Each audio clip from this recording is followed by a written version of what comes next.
Welcome to BSR news ప్రేక్షకులకు నమస్కారం. ఈరోజు మనం న్యూస్ స్టూడియోలో సెటప్ చేసాం.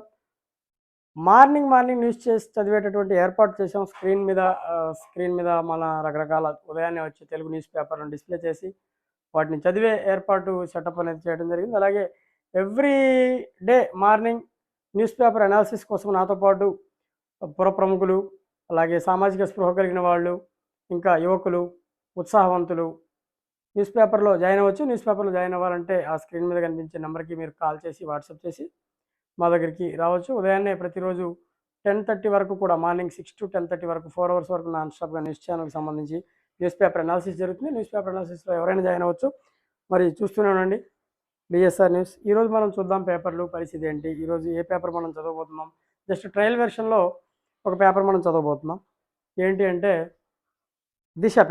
దిశ పేపర్లో ట్రయల్ వెర్షన్ గురించి మనం డిస్కస్ చేద్దాం. ఇక్కడ దిశ పేపర్లో ఈరోజు మనం ఇక్కడ హెడ్డింగ్ మీకు కనిపిస్తుంది, పథకాలు ఫుల్ అనే దాని గురించి ఒక ప్రధాన హెడ్డింగ్ అనేది ఇక్కడ చూపించారు. మనకి దాని గురించి మాట్లాడితే మేనిఫెస్టోలపై వైసీపీ టీడీపీ కూటమి కసరత్తు చేస్తుందని ఒక హెడ్డింగ్ ఇక్కడ కనిపిస్తుంది. తర్వాత రాష్ట్ర పునర్నిర్మాణమే లక్ష్యంగా కాంగ్రెస్ వామపక్షాల విధి విధానాలని చెప్పి చెప్పడం జరిగింది. తర్వాత జనం నాడి పట్టుకునేందుకు ప్రధాన పార్టీ ఎత్తుగడలు అని చెప్పి కూడా ఇక్కడ చూపించడం జరుగుతుంది. అయితే మేము 100 రూపాయలు ఇస్తామని ఓ పార్టీ ప్రకటిస్తే తాము 200 ఇస్తామని మరికొన్ని పార్టీలు పోటీ పడుతున్నాయి. ఈ దఫా అధికార ప్రతిపక్షాల మేనిఫెస్టోలో జనాన్ని బురిడీ కొట్టించే ఆకర్షక పథకాలకే ఎక్కువగా ప్రాధాన్యం ఇస్తున్నట్లుగా తెలుస్తోంది. అంపశయ్యపైకి చేరిన రాష్ట్ర ఆర్థిక పరిస్థితులు, పీకల్లోతు అప్పులు, అస్తవ్యస్తంగా మారిన వివిధ వర్గాల జీవన ప్రమాణాల గురించి పట్టించుకున్నట్లు కనిపించడం లేదు. కునారెల్లుతున్న వ్యవసాయ, పారిశ్రామిక తయారీ రంగాలను తిరిగి గాడిలో పెట్టేందుకు సరైన ప్రణాళికలపై దృష్టి సారించినట్లు లేదు. కాంగ్రెస్ వామపక్షాలు మాత్రం రాష్ట్ర పునర్నిర్మాణం కోసం ఏం చేయాలనే దానిపై తమ ఉమ్మడి మేనిఫెస్టో ఉంటుందని చెప్తున్నాయి. అయితే ఇందులో పూర్తిగా మనం మాట్లాడితే ఇక్కడ చూడండి, విభజన అనంతరం కేవలం వ్యవసాయ ఆధారిత రాష్ట్రంగా ఆంధ్రప్రదేశ్ భారీ రెవెన్యూ లోటుతో మిగిలిపోయింది. ప్రత్యేక హోదా, విభజన చట్టంలోని హామీలకు కేంద్ర సర్కార్ మంగళం పాడింది. ప్రత్యేక ప్యాకేజీతో ఆదుకుంటామని చెప్పినా ఆచరణకు నోచుకోలేదు. జాతీయ ప్రాజెక్టు పోలవరానికి నిధులు ఇవ్వకుండా కేంద్రం 1.25 లక్ష మెరుకలు పెడుతోంది. కేంద్రం నుంచి హామీలను సాధించడంలో టీడీపీ, వైసీపీ ప్రభుత్వాలు పూర్తిగా విఫలమయ్యాయి. స్వయం పోషకంగా రాష్ట్రం ఎదిగేందుకు అవసరమైన విధి విధానాలు అమలు చేయడంలో కూడా విఫలమయ్యాయని చెప్పడం జరిగింది. మరి 2వ పేజీలో మిగతా ఇన్ఫర్మేషన్ అయితే ఇక్కడ ప్రచురించడం జరిగింది. 2వ పేజీలో మళ్ళీ మనం మిగతా ఇన్ఫర్మేషన్ కనుక చూసుకున్నట్లయితే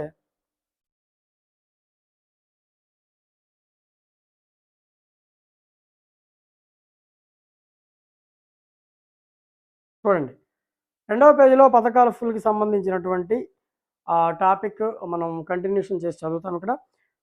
ఇక్కడ అంటే కేంద్ర ప్రభుత్వం నుంచి వచ్చేటటువంటి మనకి బెనిఫిట్స్ని అటు 2 ప్రభుత్వాలు, వైసీపీ అయితేనేమి టీడీపీ అయితేనేమి, ఇద్దరు కూడా తొంగలో దొక్కారు. దానివల్ల ఎలాంటి బలోపేతమైనటువంటి కార్యక్రమాలు ఏం చేయలేదని చెప్తున్నారు. ఘోర వైఫల్యం కనిపిస్తుందనే విశ్లేషణ కూడా ఇక్కడ రాయడం జరిగింది. తర్వాత వ్యక్తిగత లబ్ధి పథకాలే, రానున్న ఎన్నికల్లో మళ్ళీ అధికారాన్ని కైవసం చేసుకునేందుకు వైసీపీ మేనిఫెస్టోపై కసరత్తు చేస్తోంది. రైతుల రుణమాఫీ, వృద్ధులకు పింఛను పెంచాలని యోచిస్తోంది. ప్రస్తుతం అమలు చేస్తున్నవి కాకుండా మరింతగా వ్యక్తిగత లబ్ధి చేకూర్చేటట్లు ప్రజాకర్షక పథకాలు రూపొందించే పనిలో నిమగ్నమైంది. వాస్తవానికి జనాభాలో సగానికి పైగా ఆధారపడినటువంటి వ్యవసాయ రంగాన్ని పునర్వ్యవస్థీకరించకుండా సగటు ప్రజల జీవన ప్రమాణాలు పెరిగే అవకాశం లేదు. ప్రస్తుతం వ్యవసాయంలో 70% కౌలు సాగు నడుస్తోంది. కౌలు రైతులకు పంటల సాగు లాభదాయకంగా ఉండాలంటే ఏం చేయాలనే అంశంపై ప్రధాన పక్షాలు దృష్టి పెట్టడం లేదని వ్యవసాయ నిపుణులు ఆందోళన వ్యక్తం చేస్తున్నారు.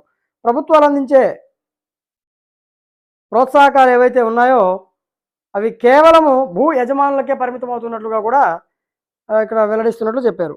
అయితే ఓటర్లు ఎవరికి జై కొడతారనే విషయం గురించి ఇక్కడ మాట్లాడితే, వ్యవసాయ రంగంలో చేపట్టే సంస్కరణలు గ్రామీణ ప్రజల కొనుగోలు శక్తి ఊతమిస్తాయి. వ్యవసాయానికి సమాంతరంగా పారిశ్రామిక తయారీ రంగంలో డిమాండ్ పెరుగుతుంది. స్థానిక వినియోగానికి సంబంధించిన సరుకుల ఉత్పత్తి రంగంలో కుటీర పరిశ్రమలకు ఊతమిస్తే నిరుద్యోగ సమస్య తగ్గించడానికి దోహదపడుతుంది. వ్యవసాయ అనుబంధ రంగాలు, తయారీ రంగంలో ఉపాధి అవకాశాలను పెంచడం, ఆర్థిక వ్యవస్థను గాడిలో పెట్టడం ద్వారా రాష్ట్రాన్ని పునర్నిర్మిస్తామంటూ కాంగ్రెస్ మరియు వామపక్షాలు ఉమ్మడి మేనిఫెస్టోను రూపొందిస్తున్నాయి. ఎన్నికల్లో ప్రజాకర్షక పథకాలకు ఆమోదం లభిస్తుందా, లేక రాష్ట్ర అభివృద్ధికి ప్రజలు జై కొడతారా అనేది సర్వత్రా ఆసక్తిని రేకెత్తిస్తుంది. ఇక్కడ పథకాలు గురించి మాట్లాడితే ప్రజలకి ఇప్పుడున్నటువంటి పథకాల కంటే మరిన్ని పథకాలు ఇస్తామని ఊదరగొడుతూ, పథకాల మీద ఆ నమ్మకం పెట్టుకుంటూ, పథకాల ద్వారానే ప్రభుత్వాలు సృష్టించొచ్చని, పథకాల ద్వారానే అధికారంలోకి రావచ్చని చెప్పి పార్టీలు ఆలోచిస్తూ ఉంటే, అలా కాకుండా అభివృద్ధి ధ్యేయంగా అభివృద్ధికే ఓటేస్తారని కొన్ని మేనిఫెస్టోలు రాబోతున్నాయి. అంటే అభివృద్ధికి ప్రజలు ఓటేస్తారా? లేకుంటే పథకాలకి ఓటు వేస్తారా? అనేది సర్వత్రా ఆసక్తిని రేకెత్తించేటటువంటి ప్రశ్న. మనకి ఇప్పుడు రాజధాని కావచ్చు, లేదంటే కంపెనీస్ కావచ్చు, ఏదైనా కూడా అభివృద్ధి అనేది కోరుకుంటారు కొన్ని వర్గాలు. ఇంకొన్ని వర్గాలు ఏంటి అంటే పథకాలు కోరుకునే వాళ్ళు ఇంకొన్ని వర్గాలు.